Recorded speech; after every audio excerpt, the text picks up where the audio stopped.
Garage fam, we're back on the road. Charlotte ROVAL time is here. All right. Bank of America, Charlotte ROVAL. No one says all that, though. They just say the ROVAL. Playoff season. Dale Tanhardt is in the building looking like a illuminated angel over here. The lighting is good, Dale. Lighting is very good. And we're going to have some good-ass picks for the DFS slate this weekend. After we crushed it at Talladega, well, we had one bad pick, but just one. That one bad pick was very outweighed by the other three picks. Chase called Bubba Wallace.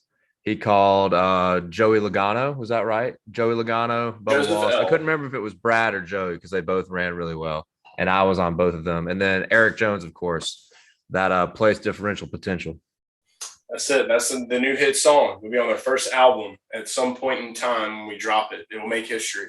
It's guaranteed.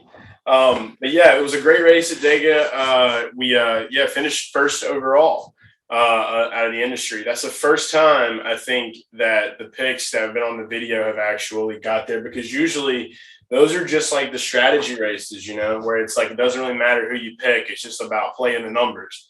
And so for one to have it to where we actually just had the more gut boy type shit for Talladega, it's pretty awesome. So it kind of those picks killed. I mean, I made lineups that were centered around those four guys, and having William Byron score negative 19.5 points, all my lineups are still in the green because of all the other picks. It was pretty crazy. So very, very, very job well done by Garage Guy.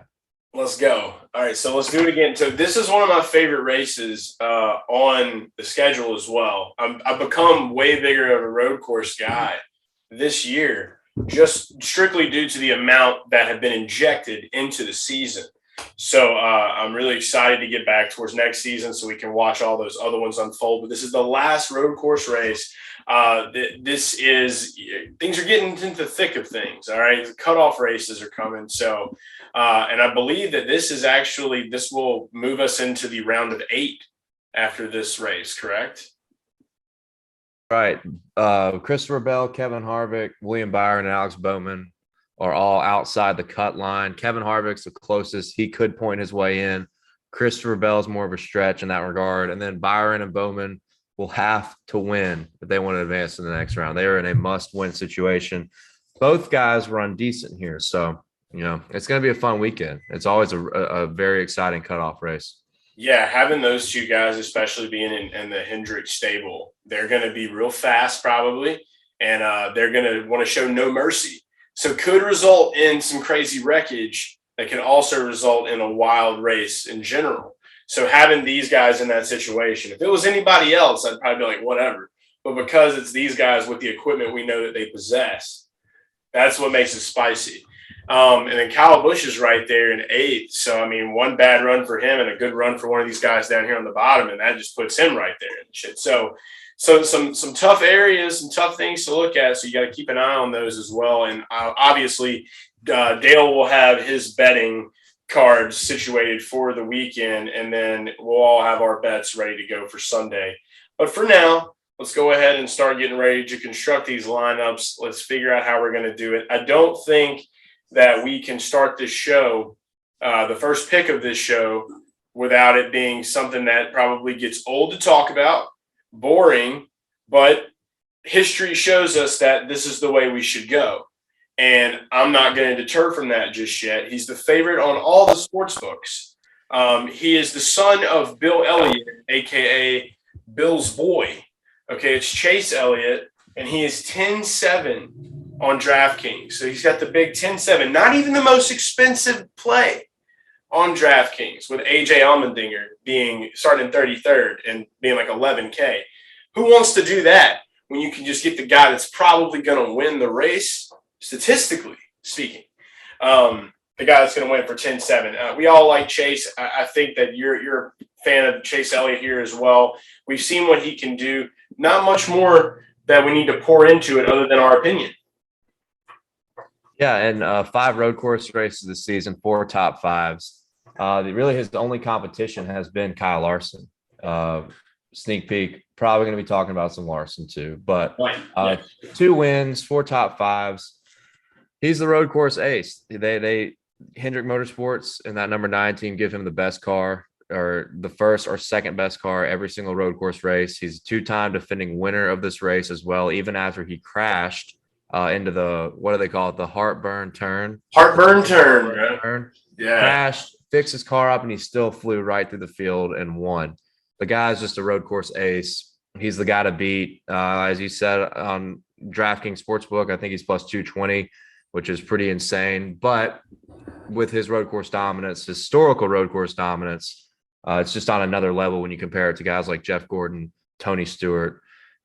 He's the number 1 play on the board for all those reasons. You don't even have to dig into the stats too much to know. So he's going to be hard to beat when we get down to Sunday. I mean, like I said, I think it's him and Larson. I think it's a good idea to do that Larson Elliott 1-2 stack like we've seen multiple times this year, and especially on the road courses. So Bill's boy, Chase Elliott, the road course ace of, this era of NASCAR.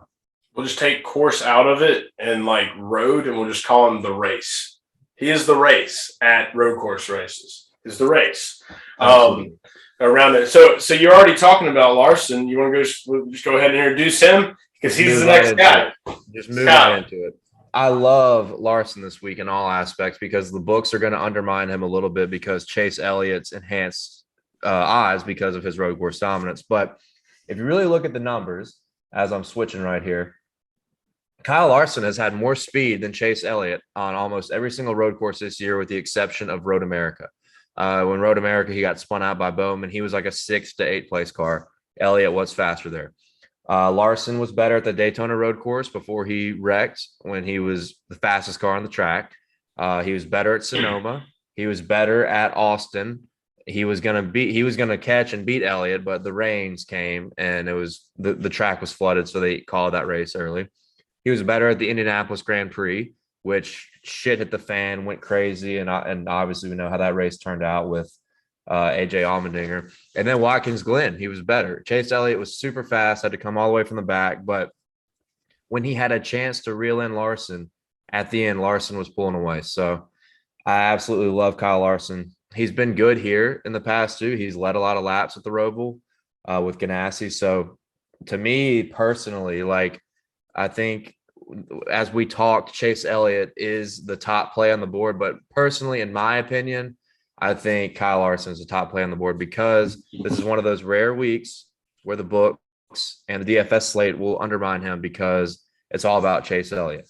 Well, if you look at everything else, you look at all the stats for 2021, I think it's all about Kyle Larson. And on books, he's like plus 400 to 500, which is really, really good value. Got to have a lot of love for Larson. All right. So we said it in Bristol. We were like, you're never going to see Kyle Larson at like more than plus or less than plus 400. I don't know. You have to talk about odds backwards if you're new into betting for some reason watching the show. So he is going to be plus 450 right now on DraftKings Sportsbook. You can't ignore it. You can't ignore it. And he's right behind Elliott there. So it's like absolutely like you'd be almost an idiot not to have money on Kyle. Or you would just have to just know that like, okay, he's going to blow a gasket and he's going to fail. You know what I mean? But we don't know those things. And when you look back at the stats, like you were talking about, he led 47 laps, first Roval. That was back in September of 2018. He ended up finishing 25th, I'm guessing. Just the strategy didn't work out. But with Chip Ganassi, inability to close was Larson's. I mean, that was his kryptonite.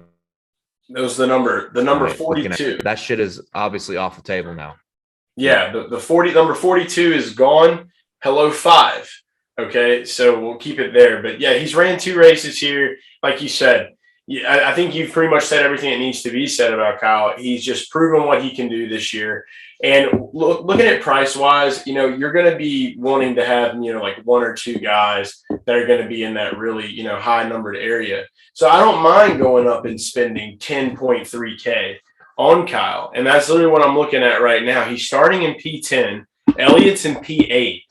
I mean, with the speed that they have and with the skill that we know they have, that's really all the place differential you need because you know that one or the other of those guys are going to be able to get laps led points as well. Because which are going to be a huge factor because there's not like a bunch of laps in this race. Right. And it's going to take a minute for them to carve through the field. I could see Denny Hamlin, who's on pole, leading him, or Logano, who's starting third. Logano's been pretty strong at road courses all season as well. They've had good speed, good results most of the time. I could see Logano or Hamlin leading a good chunk of the first portion of the race. And then once we get into stage two, Larson and Elliott really getting up there and then taking over that race. So yeah, that place differential is solid. It's not, it's not sexy, not but better like than it's good. some. You don't really need a lot of place differential between those two guys. I mean, it's just they're going to be there at the end. They've run 1-2 so many times this year, and it's just you got to go with what's most likely to happen here. The Roval, with the exception of 2018, has not been a road course race that's had a lot of attrition, a lot of craziness, a lot of recklessness.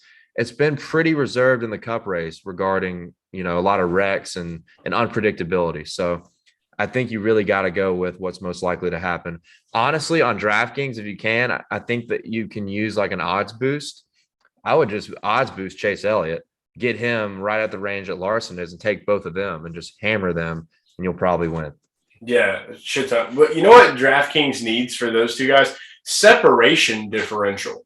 If we can get a separation differential points, like because those guys can pull away. What do you mean? Like just pull away from the field.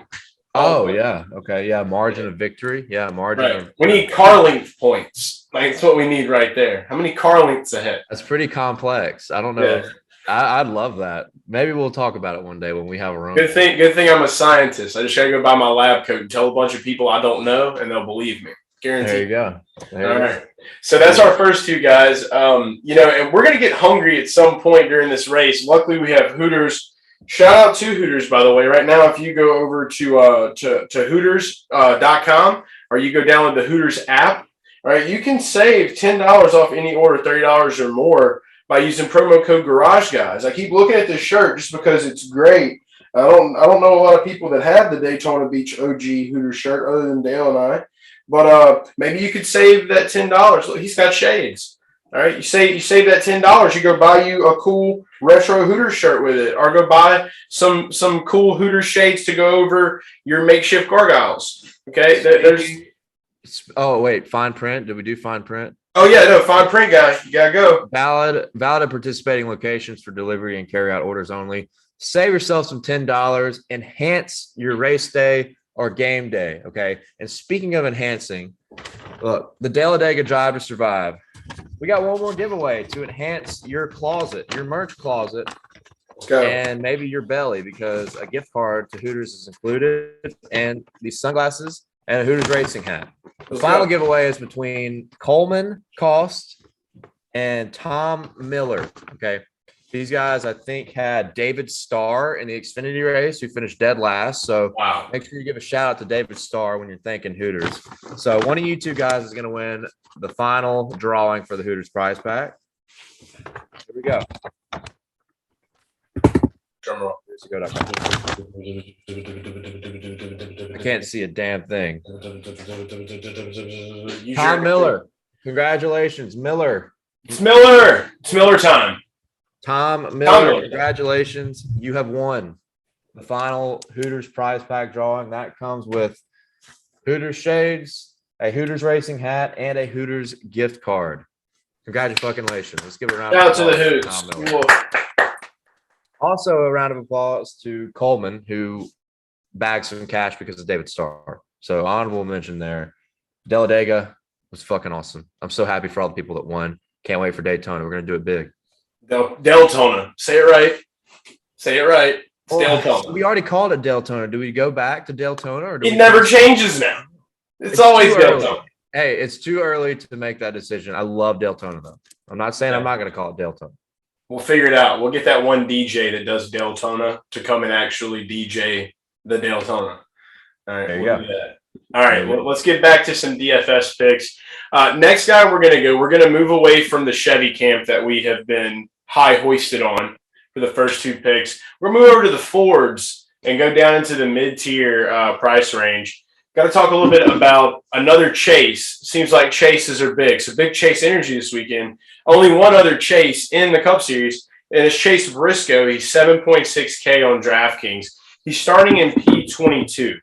Now, when you look back at Briscoe's tenure in the Xfinity Series, obviously we knew that he was decent at the road courses. He had one road course win here, I think back in 2018. And then he just had some crazy stuff happening as far as strategy goes. The last 2 races, he didn't finish that great. I think the last one that we watched was literally the first race where they had rain tires. And I was there for that. I was present for that. Got to watch that happen in real time, where they had like the shopping cart, like the roto scooters at the shopping mall. They had those lights on the back. Yeah, they were going about the speed of those things as well. Like I've seen like a 70-year-old at the grocery go faster down an aisle than they did, but they were just mimicking those races at the time, and that's okay. But Briscoe, he's already shown this year that like road courses is a style for him. You know, he can flex a little bit on those road courses. So with him being in P22, I like that, that opportunity for him to make some moves. I would even go as far as saying we could see a top 10 out of Chase Briscoe at this track this year. He's got a little more confidence. It's his first year in the Cup Series. And we all know that SHR may have been a little more laxed on their training for this old car, and they're getting ready for next year. They're putting all their money in development for the new Mustang for 2022. So I think that we see one more little hoorah out of Chase Briscoe. Not ready to say he wins the race, but I definitely can see him getting into that top 10 territory. I think he's going to be a great play and a good person to stack up behind Larson and Elliott in a lineup for this week. Yeah, I agree. Away from the Chevy camp onto the bright spot of Stuart Haas's road course program this year. If you look at the last 4 road course races, he has 3 top 10s, and the one that wasn't a top 10 was Indianapolis, where he led 12 laps, was really strong there, had some some lucky strategy that put him in a position to win that race, but the speed in the car was there, as it has been for that race and the prior 3. 2 6th-place finishes and 9th place at Watkins Glen, and obviously Indianapolis, he was really strong. The guy's a great road course racer. He excelled at road courses in Xfinity, was able to compete with the likes of AJ Allmendinger, Austin Cindric week in and week out. The Roval race, as you said, for the Xfinity Series last year here was crazy because the rain tires, and I don't remember. I think he got wrecked in that one while running up front. I think he was leading and spun possibly, but I had money on it. So we'll throw that out because it's Xfinity and because of that was just a crazy fucking race. But no, I mean the Stuart Haas has been really, really disappointing this year, and on road courses, they're not Kevin Harvick's cup of tea. They're not Eric Almirola's cup of tea, and they're not Cole Custer's cup of tea. They are Chase Briscoe's. I mean, that's his. He is a driver's man. He's a driver's driver. He's a man's man. That's what I was trying to say. Yeah. And he's a good road racer. He's won in the Xfinity Series on road courses, and the speed is there, the car is there, the driver's there. I would be surprised if Briscoe didn't run top 15 this weekend. That's why we love him. That's why we love old Chasey B. And shout out to him. He's a new dad. He's a new dad. Yeah, that's a great story with the fertility issues that him and his wife had for a while. Yeah, that's fucking awesome news, man. They're so stoked. So keep up with his story. It's pretty heartwarming. I don't think I know that Kyle Busch and Samantha can relate to the same stuff, but as a dad, I will say that once you have your first child, I mean, when it comes to you being in a competitive deal. Like I remember I was in sales whenever I had Emery, and I closed like at least 15 deals the next week. It was just that dad energy was strong, So maybe Chase will have a little bit of that now moving into the Roval. All the energy comes out at his playground, Roval playground. Entirely possible. Entirely possible. We love it. All right, so that's that. Make sure you have him lined up. And then this last one, this one was one that I had kind of glanced over last night, and then Dale jumped in and was kind of like this one, and it actually fits really well. So when you're digging down the bottom of the barrel, when you've got 5 guys in your line, you're looking for that 6th one, and you're sitting there and you're having to look amongst the scrubs of the racing world on the money chart. All right, the scrubs, as we call them. Not necessarily saying they're scrubs as human beings, but money-wise, DraftKings definitely looks at these guys a little different. There was one guy down here. There's a couple of guys down here that actually are kind of like maybe not kind of territory, but in the 6-5 range or whatever, $5,000, $6,000 range. One guy stood out the most, starting in P31, Ryan Preece at 6K flat. Now, you brought up to me about Ryan how he's shown that he can make a little bit of movement at these races. And with him being back there, I mean, he's going to be around the Dingers starting area, which would be P33. Who's to say he doesn't just get right behind AJ and just ride the train to the top? Yeah, this could be. I think some people might disagree with this and think it's somewhat of a stretch, but I really think AJ Almondinger being with the Daugherty program for so long actually helped them a lot. Obviously, AJ was a road course ace. He won at Watkins Glen in 2014 and always was a strong contender to win or run top 5 at the road courses up until he left in 2018. But Ryan Preece in the number 37, 2 starts at the Roval, 21st and 14th.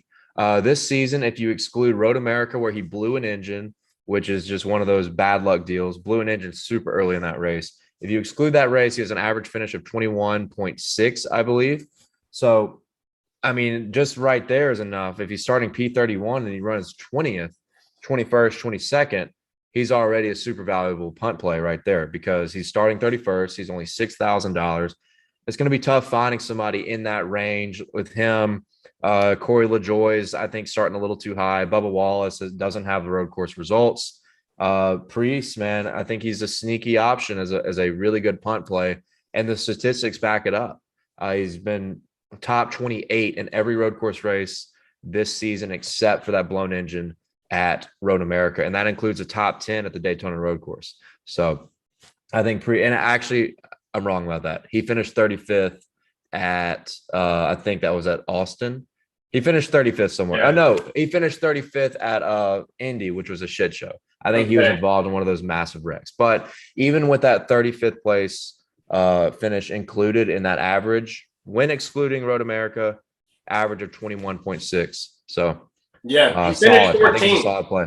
He finished 14th in October here last year. So he started 18th. He only moved up 4 spots. But anytime I see Priest like way into the back, I'm like, okay. And plus, people are forgetting he doesn't have a ride next year. If he's got some skill at these type of tracks, he's going to do everything he can to show out and say, hey, look at me. Look what I'm doing. I deserve to be here in these areas. I mean, he led 8 laps. I don't know if that was during pits or whatever. Probably, more than likely. That's okay. But, he had to get up there and strut a little bit. So, definitely keep an eye. It was telling.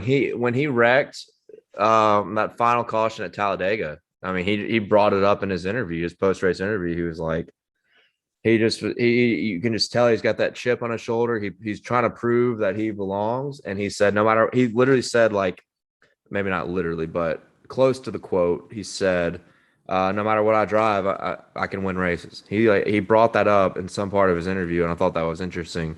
He's at that point where, there's only a handful of races left in the season, and he knows it could be for his career, for his Cup career. So he's got a lot to prove. He's got a lot to prove here in these next few weeks to try to accumulate some top 15s, top 10s to show out and prove to team owners that he can get the job done. Absolutely. No, I love it. And so, yeah, that's our guys. That's the 4 people we have. Don't forget it. Again, just to run back over them, Chase Elliott 10-7, Larson 10-3, Briscoe 7-6, and Priest 6K. All right, so that's a show. Shout out to Mr. Miller for winning the Hooters prize pack. For everyone that played in Talladega, Drive to Survive, we appreciate it. And other than that, yep, double shades. Get ready for some foosball.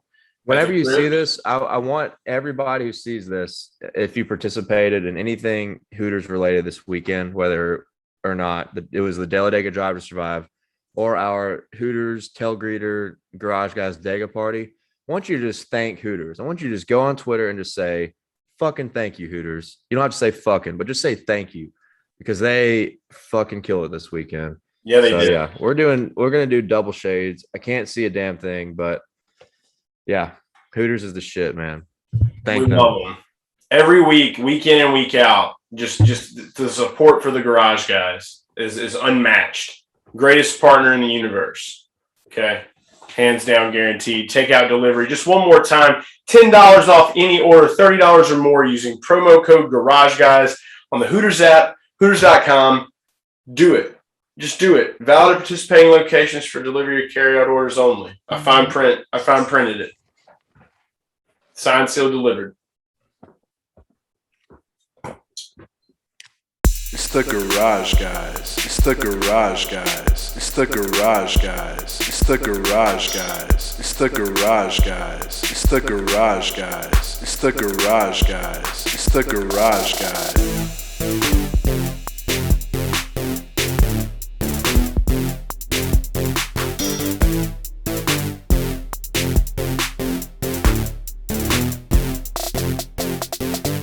It's the Garage Guys. It's the Garage Guys. It's the Garage Guys. It's the Garage Guys. It's the Garage Guys. It's the Garage Guys. It's the Garage Guys. It's the Garage Guys.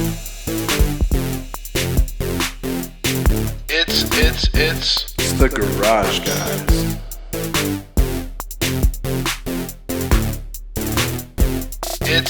It's the Garage Guys.